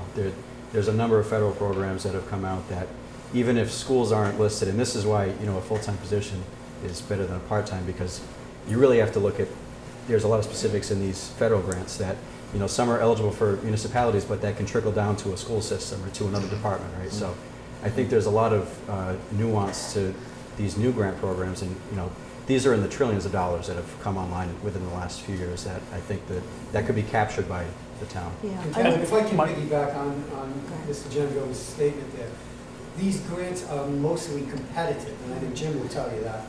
And we're at a disadvantage here in Westport because a lot of times we just don't fit into that little niche. For example, we were shot down on the crime grant last year, and I mean, we're a small community, so when you look at a community like Boston or Brockton or even Fall River, you bet that they're going to have a huge advantage, and that's why the grants are becoming more competitive, which means the people that are writing them have to be more skilled at looking at what they're looking for in order to qualify. true. And what my comment that I was making earlier was, I think it's worthy to pursue looking at it, but typically a grant, if you get a $400,000 grant, you're going to get $400,000 of new expenses. So that grant will help fund a program, but it doesn't fund the position. Maybe some grants allow up to 10% of the grant to pay for the grant writer, so it can pay for itself if it's that way, but not all grants allow that, right? Yeah, So I the grant allows additional revenue to do more programming. It's not going to solve our deficit issue, so it's not going to solve where we need to be. So I think we need to talk about that more, but that's not a problem solver for where we are with this budget. I think there's a couple of problems. With calling it a grant writer, I think does the position a disservice, because really it's more of a capture manager type of role. It's not just simply sitting down and writing a letter to apply for the grant. It's, as Evan was saying, it's researching what grants are out there and what are the specific nuances of those grants and how to prepare a proposal that fits that, you know, that triggers those releases. And, you know, I know from my own experience on the commercial side of writing proposals, you know, it's as much about how you position as it is about just simply saying, hey, can you write us a check because we've got this thing that we want to do. And that's something which is, you know, it requires somebody with a far greater, broader skill set than simply being able to write. It's, anecdotally, I know on the infrastructure program we were talking about earlier for the Route 6, there was a state grant that we had applied for, some aspect of that was declined because, again, it went back to this thing about the way the state defines communities that are in need based on their average property values, and, you know, we were kicked back initially because it's, oh, you know, you don't fit the bill, even though the area that project is going to be in totally fits the bill. So it's things like that. It's all those nuances and those intricacies, and it's being able to navigate through that and position things correctly, so that we get those, you know, that we would get those grants. Whether, you know, to the point about the position paying for itself, yeah, you're probably correct, most likely 100% correct, that it's not about being able to directly fund the position, but it's about pulling that revenue in that frees up monies, brings monies in that we wouldn't have had otherwise as well, and in that sense, saves us that money in overall terms. I think I have a good example of that. The fire department, I may be off base on this, but I think I remember they got a grant to replace turnout equipment for fighting fires, as the dress, breathers, all that kind of stuff. The air packs. Air packs, that's right, all that kind of thing. I think I got a grant for that. Now, it didn't replace any other expenses, but that was something I had to have, so that it replaced having to spend that money to get what was covered by the grant. And you're absolutely right. I mean, that's, Yeah, I mean, if they hadn't got that grant, we would have have to deal with it in cash. some fashion, right. Yeah. Can we get back to our? Yes, sorry. I think we've exhausted our grant Shauna writer, has her so. hand raised. Oh, Shauna, go ahead. I just have one thing on the grant writer. One thing we might want to think about with the grant writer is that might be a use of one-time funds. So that you're not contracting for someone for long-term employment and all of the burden of that, and maybe you hire somebody for a year. I think we need to look at, if we don't want to use our one-time funds for operating expenses, are there things like that we might be a little bit more amenable to using if we did have free cash to give? That's just one example. Thank you for that comment. Just back to what we were talking about, we're looking at what's legally required to cut in the library. Are you able to do that same sort of analysis on the school side to determine? We can, Karen, but I mean, and I'll be happy to do it. I'm just telling you that right now, where we sit, I've got a principal at a middle high school that is looking for 3 additional teachers because the numbers are just so high. Mm-hmm. That's this year. I think we all need to do the exercise. It's and then, not, you it's know.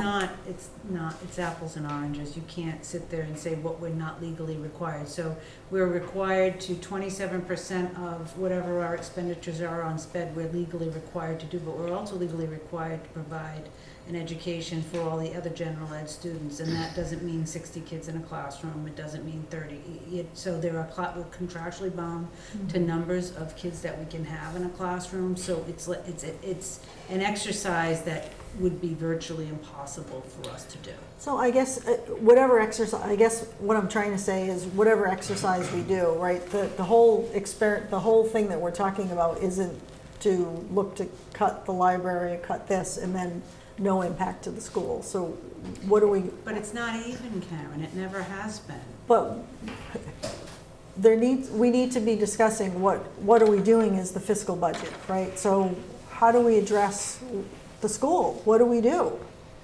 The point of the matter is you're gonna do what you do every year. You're gonna say, this is the number and make your cuts, and then we're going to have a disagreement about what that is and what the repercussions are. Well- But you can't say, we're gonna cut the library 100,000, so now schools, you're gonna take 30. In the day, it used to be a 60-40 split in this town, with school getting the 60% and 40%. Never has been that case. Actually, I talked to Jim Quinn and he said it was, so there's a, No. well, maybe, I don't know who's wrong, but I wasn't there. So that's what he said, but I do kind of feel like it's all school, school, school tonight, so it feels like it's a FinCom meeting It has when not we're doing been that. school, school, school. Well, We've been it's- discussing all alternatives, what to do. I We just- need to come up with a collective solution. What I'm trying to avoid is that we're sitting here in March having a complete disagreement where the school has its number that it needs to do. There's no way that the town can afford to do it, and we're going to be up against the wall in March. We need to avoid that. The whole purpose of this meeting is start to come together and start to collectively, as a town, figure out what we need to do.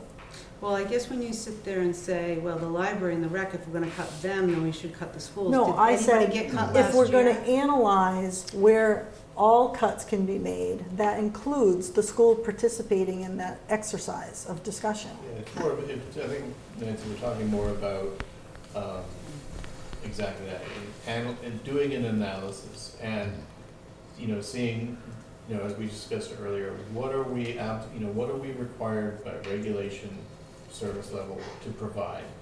To your point about the schools, which I think is extremely pertinent, and one, and probably you're the most tightly regulated department, apart from the police and fire in the town.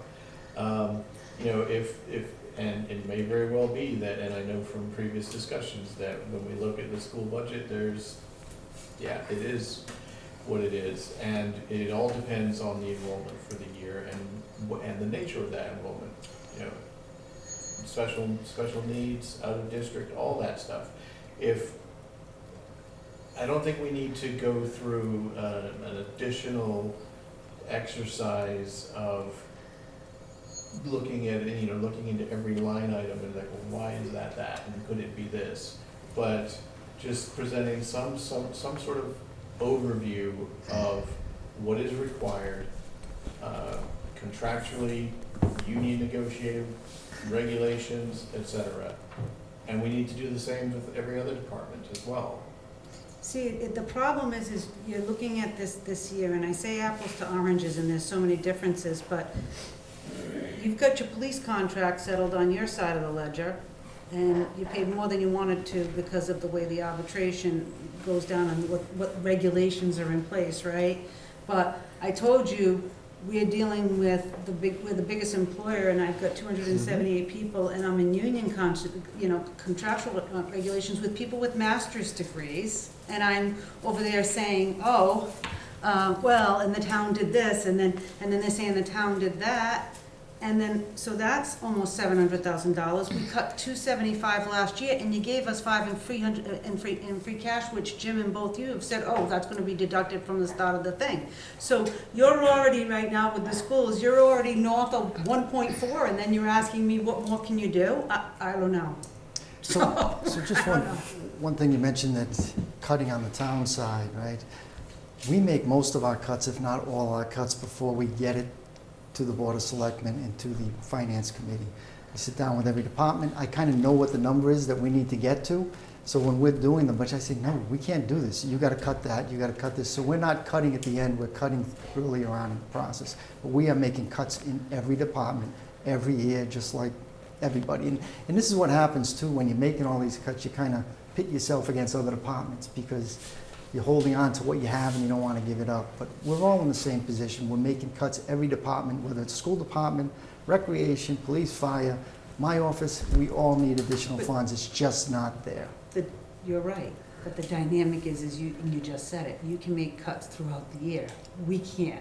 We can't just go No. grade 5 teacher in the middle Through of the budget season. No, what I'm Budget saying is the season, budget yeah. season, yes. I'm just saying, but look at it from reality. We said we're in a contract negotiations. Your contracts on that side of the ledger are done.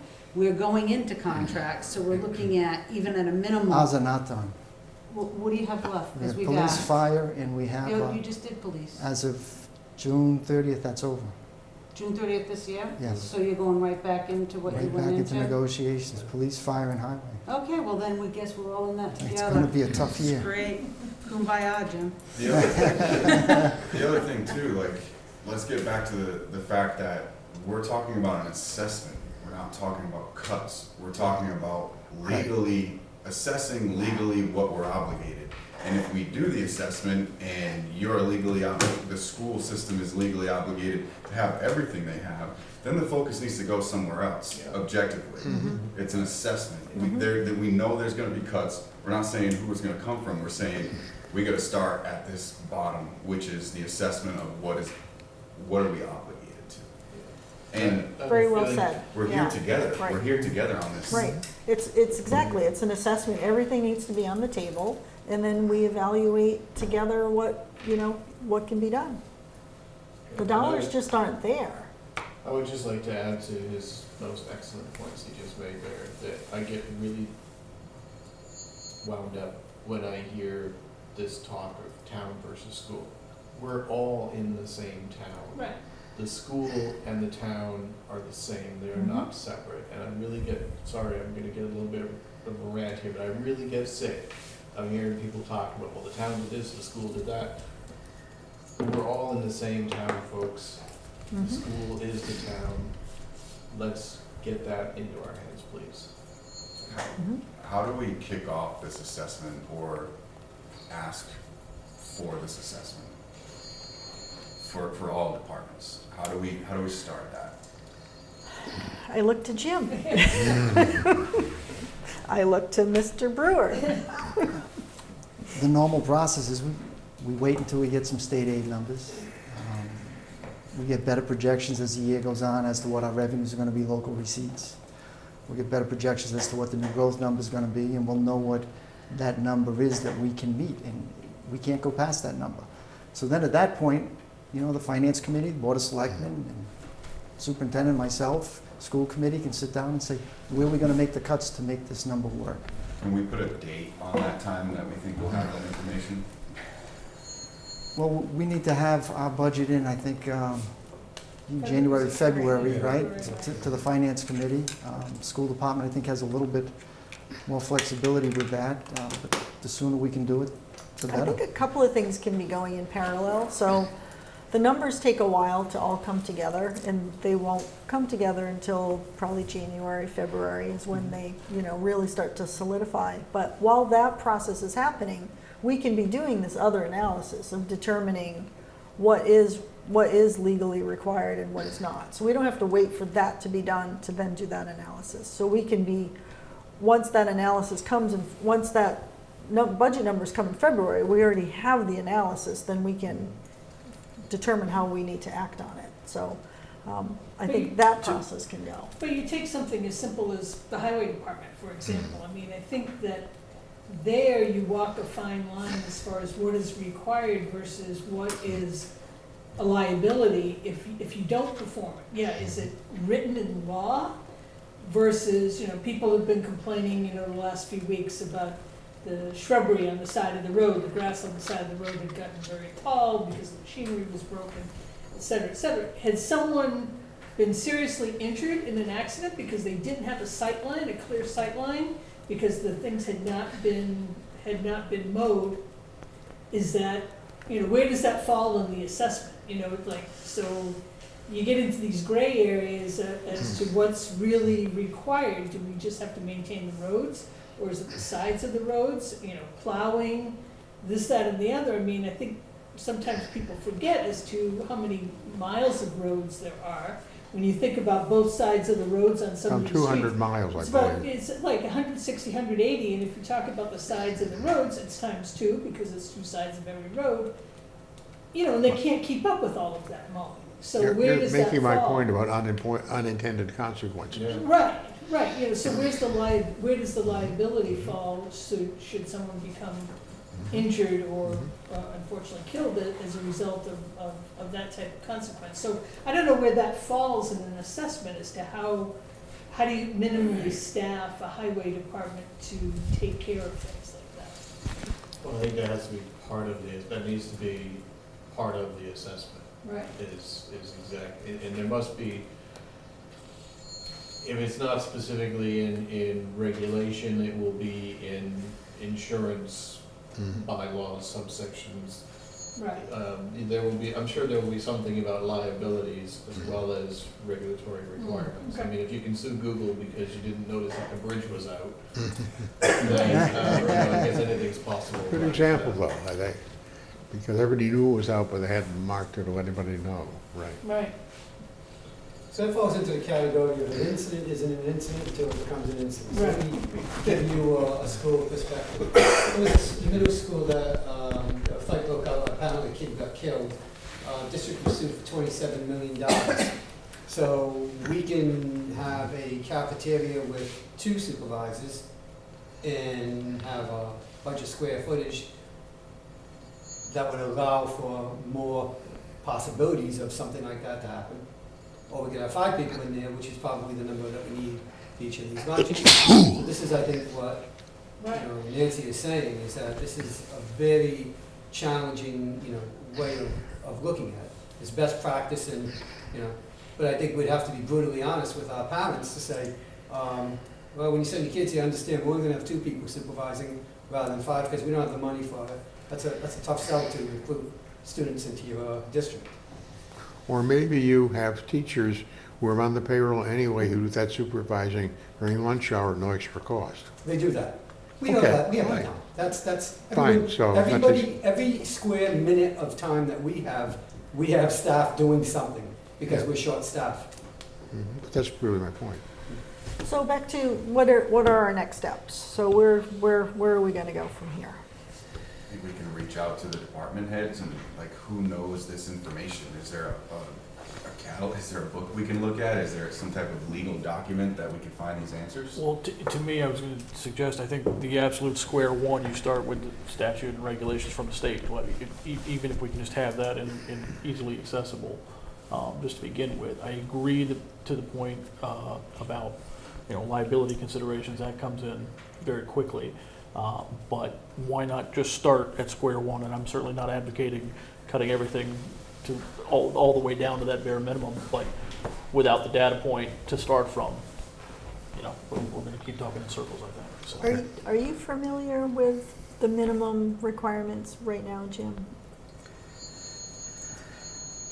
I don't know if there's any good answer for that, right? Yeah. Every department has certain requirements that they have to meet. They have deadlines, they have timelines, they have statutory requirements. Whether they can do that with 3 people or 2 people, I don't know if there's any specific document that's going to say that. In fact, I say there isn't, right?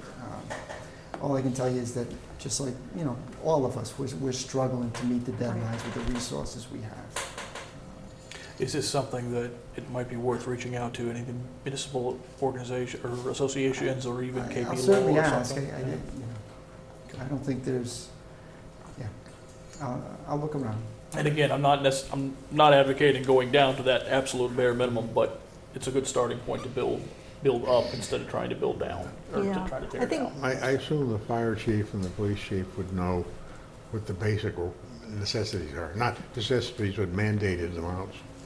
Beyond that, Jim's absolutely right. And that's out there, right? So there's minimum manning requirements for fire stations and for police departments based on population and area. And I don't know for sure, but I would guess that we're under those minimums. I believe we are, yes. If it's not somebody in this room right now who's gonna look for this information, then who's going to request it? And who are they gonna request it from? All very good questions. I'll look to our town administrator for assistance on, I'm just laughing, but because I know what's in Jim's mind right now. I'm reading Jim's mind. Like, who am I going to get to do that? Because it's really, I feel it's way out of my purview to do I that. Should know that, shouldn't they? Yeah. I think Shauna raised her hand, and since it was her Oh, idea, maybe she Shauna, has a go suggestion. ahead, Shauna. I have a suggestion. I think that we need to go to the department heads and tell them that we're looking at, in addition to, because we tend to go to them and say level service budget or level funded budget. I think we need to get the department heads to tell us what are we legally required to do and what are the minimum recommendations and what are the risks if we don't, Yeah. right? Like we might only have to have one tax collector, right? But that's a huge risk if you only have one person in the tax collection department, right? Like we saw this with COVID, that, you know, you get one employee out and now you're at risk everywhere, right? So I think the department heads are the ones that are gonna have to be asked. I can't direct the town administrator to do that, so we can figure it to a select board meeting, but I think that's where we have to go. The departments need to tell you, okay, this is what I think we need for the department, but this is what we're required to do. Thank you. And it would seem to be, it would be at the direction of the select board, which would make sense. Just a question, wouldn't it be, so when they submit their budgets or when they work on their budgets or work with a person from the finance committee, couldn't that be part of the budget process, and wouldn't it come from the finance committee? Or why couldn't it come from the finance committee? I think it needs to, the request really needs to, I believe the request needs to come from the select board, because the departments report to the select board. So I just want, we do this, maybe not as formally, but we do this as part of the budget process. Yeah. We sit down with every department, we go over every line item. They have to justify their expenses for that line item. We look at past years, going back 10, 15 years, we have all the data.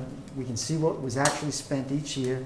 If they come in with something higher or something lower, we question it. So, yeah, I just want to make it, we go through this process, but maybe not as formally or as, That's what I was thinking, like, I Right. would think it'd be part of the budget process. And it already, at does, least right, part of it is. We haven't done the legally Yeah. minimum Yeah. But if requirement. part of the, so why don't we have with that, the select board, directs the department chiefs that when they're dealing with their FinCom representatives, that Yeah. they look at what they could get rid of and what they believe the ramifications of that would be. Right, and we'll. During that process, right, what you're saying. Right. Yep. But I think that's happening. We're looking for legal mandates. Yeah, Right. I'm not What we're all saying is They all know what Add they to have that. to legally do, like the Yeah. town lawyer isn't gonna sit there and say your fire department has to have this.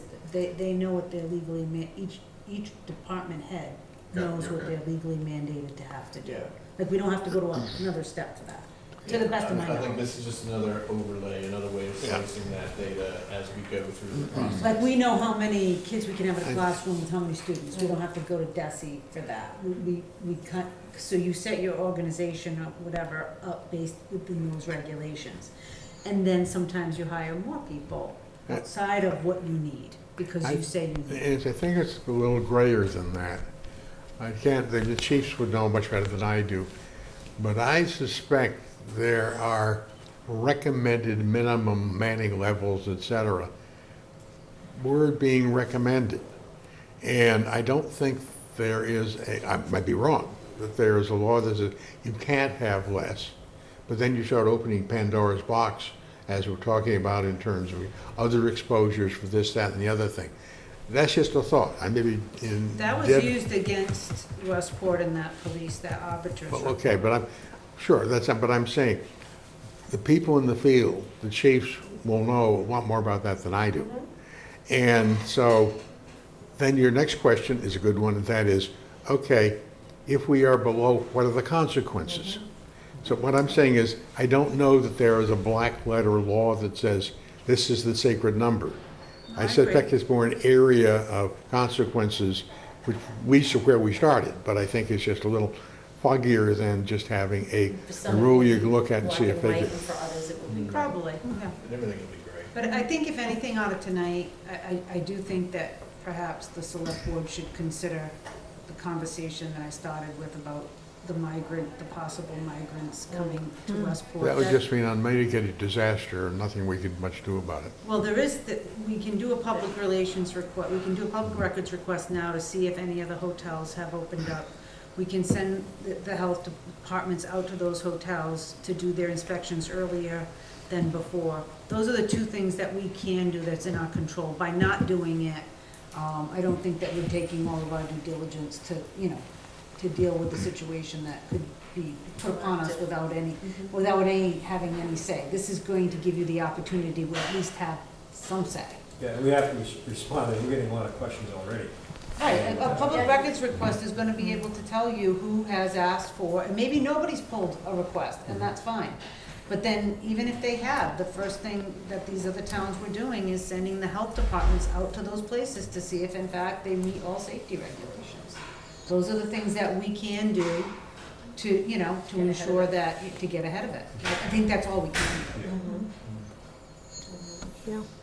Yeah. Okay, I know it's getting late, so we can talk about this all night, but the one other item I wanted to at least touch on is our 5-year operating plan, 5-year capital plan.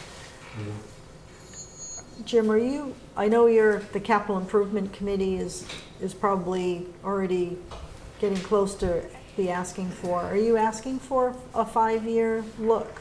I did, so the departments are supposed to submit a 5-year operating plan, capital plan. Okay. Okay. I will say, and I just want to preface it, it's difficult to develop a 5-year plan when you don't have the funding to fund it. I was gonna say, how do you do that? You know, it's nice, But I it's think the exercise is that we'll find out what we don't have, and maybe what we need, but, yeah, it's. I think that, you know, there needs to be a separation for that. You evaluate, the plan is the needs. The second piece is how do the needs get funded, or can they get funded? But you have to identify the needs over the next 5 years. That's the purpose of the plan. Then that's when we're going to show how woefully short we are, even more than we can anticipate when we see that. And that becomes critical when we're thinking about how we use free cash. If we consider using free cash into the operating budget, and there's this 5-year plan that's just of capital that is just out of control, that needs to be discussed and evaluated. That's kicking that can down the road. It's kicking the capital can down the road. And that's going to catch up to us too. So, you know, we need a full picture of everything. And it's a completely different exercise. You evaluate the 5-year needs. How it's funded is irrelevant when you're doing the needs. And we have that already. We've been doing that for years. Yeah. It really needs to be updated and upgraded. I've never seen a 5-year capital plan. Yeah, well, we have it. And Tim King was vigilant about that. And in spite of the difficulties of doing it and predicting where the money's coming from, departmental managers are pretty good at that. I mean, you can ask Pelletier, he'll tell you exactly how many cars he needs over the next 5 years. Could you send me your 5-year plan? It's older. Last year, I did not extend it out 5 years, but the year before, I believe it was. Yeah. Okay. Can you send the last one that you have? Yeah. And It's a spreadsheet showing all the different. it's an Excel spreadsheet. But it wasn't, my recollection, it was categorized into years, but it wasn't necessarily a comprehensive list of people's 5-year needs. Yeah, I think every Right. department could request more, Right. you know. But it's an exercise, again, I will ask them and we'll work on it, but when they know there's only a small pot of money, you know, how much time do they invest in a capital plan that they know will never get funded? Yeah, right. So that's the challenge, but if that's what I'm asked to do, I will ask them to do it and we'll go forward with it. But I also think that there's another component to the capital expenditures. It's not, for want of a better term, a wish list. It's also looking at what is in this building. I mean, what is the aging of accounts? How old is the furnace? You know, for anticipation purposes, to be able to determine, you know, what the useful life is. I mean, it's a massive job. I'm not questioning that, and there's not enough time in the day to do it. But that's also a component. And then I'll just throw in the other thing too, which Susan could do, is there's also, from a funding standpoint, the you know, the cost of capital, the cost of borrowing. What is our aging of our borrowing? You know, what are our anticipated borrowing needs, especially when we're bumping up against 6, 7, 8% interest rates? So, you know, I mean, there's a lot to this, as we all know. I mean, this isn't, you know, rocket science as far as us not knowing that it's a lot of work. But it does have to be done, I believe, and it has to be started at some logical point. Right, right. Let me Tom, ask does a the school question. have a 5-year capital plan? We have all, it would just be a matter of prioritizing, and the only reason we haven't prioritized it, it really based each year on what is available for CIPC. Right. So when we knew that we had 170,000, we knew that the west parking lot was in really bad shape to a point where we had a number of people fall in that parking lot, and that was a priority. Unfortunately, the 170 didn't cover the whole parking lot, so we have parts of that parking lot that still haven't been done. Right. So we have a whole list of, and we have prioritized it by what are the things that will shut school down first? Those are the ones that really need to be addressed, as we, saw painfully when the water pump went. So we have that ready to go. Yeah, I mean, it's helpful because if you need a new roof in 3 years, you need a new roof, right? Where it gets a little tricky though is, like, for example, we have district offices right now in the old building. If the building were to go, we need to find, we know that we don't have enough fields right now for our sports teams. We're leasing. We have the campground. We know that that could be developed, but that's going to be a pretty significant bump. So, we have it. We'll provide you what we have, but I don't want anyone having a heart attack when they see. No, we have a capital plan as to the buildings that we have, like the tank, like Tom said, those things that would come up that would prevent us of having school. So we have that, that's already been done.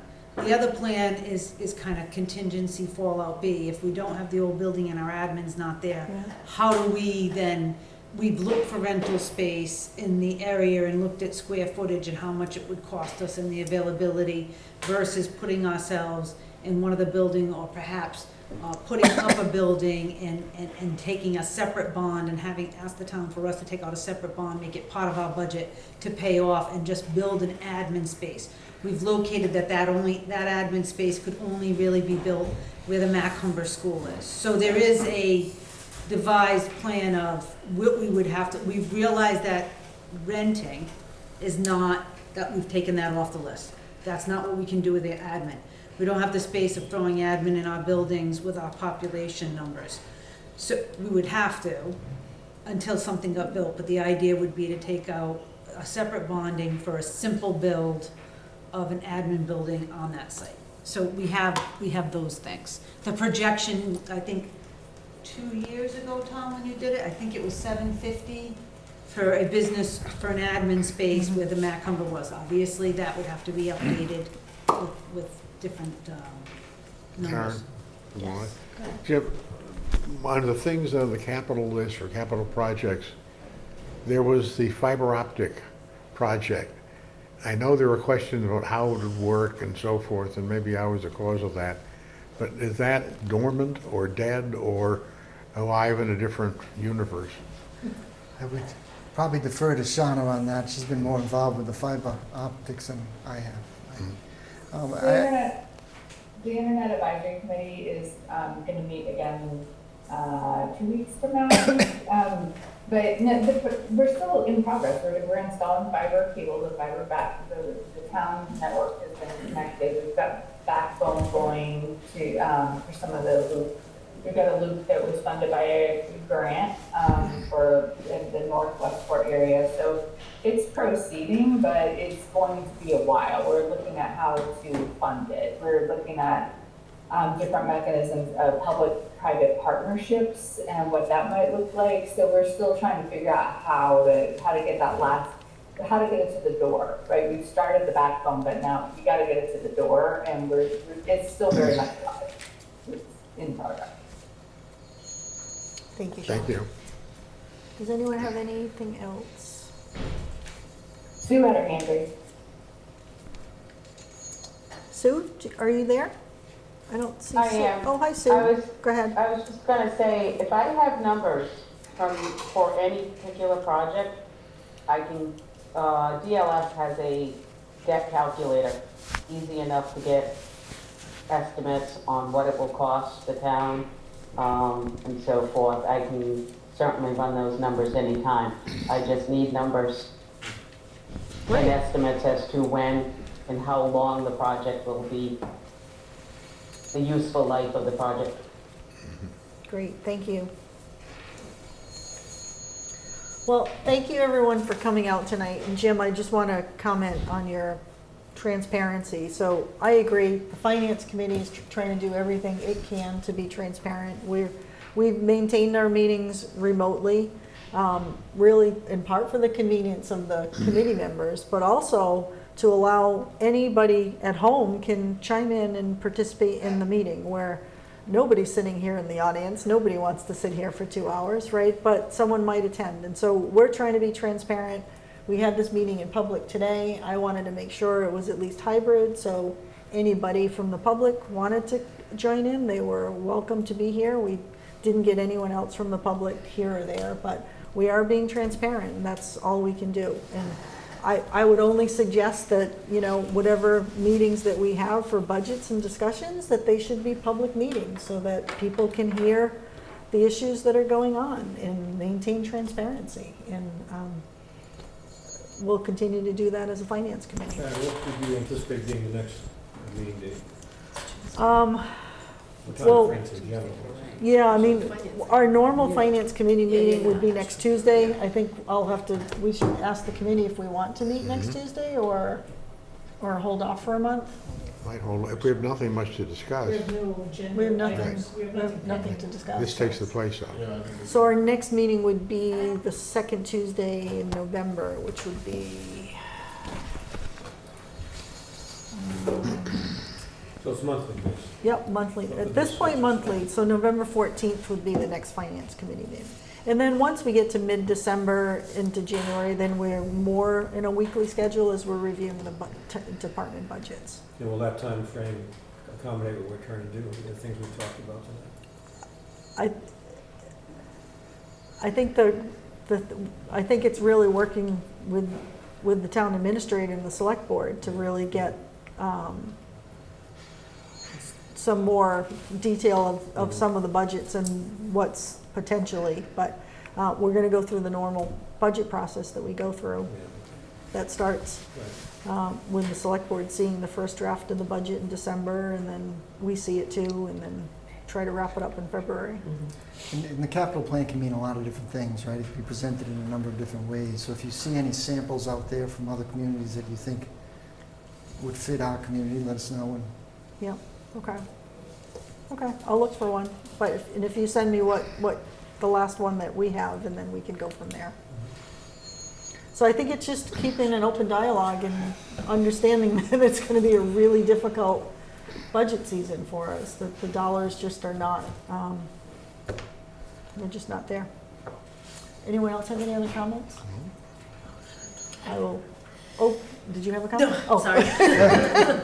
All right, I'll entertain a motion to adjourn the finance committee meeting. So moved. Second. All in favor? Aye. Thank you all. Cindy, do you have to adjourn the elect committee meeting? Did we not do that? We didn't Did we? commence it, but we were posted. Oh, were we posted for tonight? Yeah. Oh, Just a- that's right, because we have 3 members here, that's right. But I didn't remember opening it, but I will entertain a motion. So adjourned.